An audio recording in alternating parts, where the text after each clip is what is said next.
I must admit that learning agenda, learning questions is somewhat unique to the way we are using it in responsive feedback, and I can understand why that could lead to confusion. So I'm completely agree with you.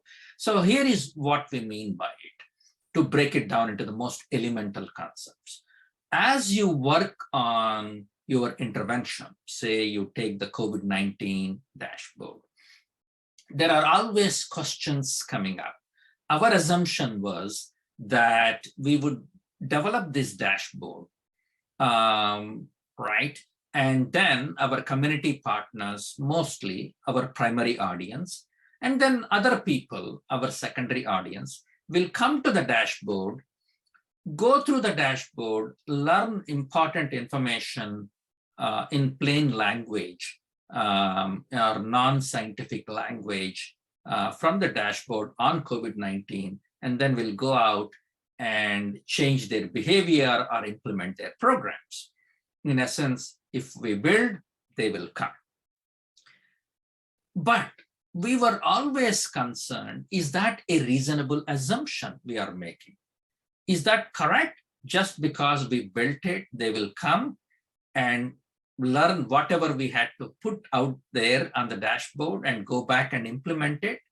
Or is it possible they may have other problems and challenges in accessing the dashboard, in going through the dashboard, the usability of the dashboard, the language we were using, and the relevance of the information we have on the dashboard. All these were concerns and questions we had.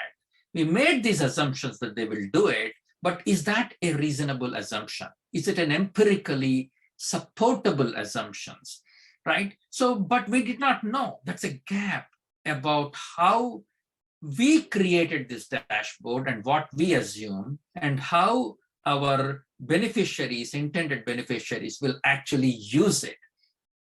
A learning agenda is basically trying to figure out, these questions and ask if those assumptions are reasonable. If not, what is it we can do to get more information and to bridge that gap between what our beneficiaries want and what we want. And so when we say developing a learning agenda and developing learning questions, it's essentially identifying our assumptions, identifying our questions, and say, how do we collect information to see if our assumptions are reasonable and well-founded, or they're questionable? And if so, how do we modify our assumptions to improve the intervention based on the responses we get?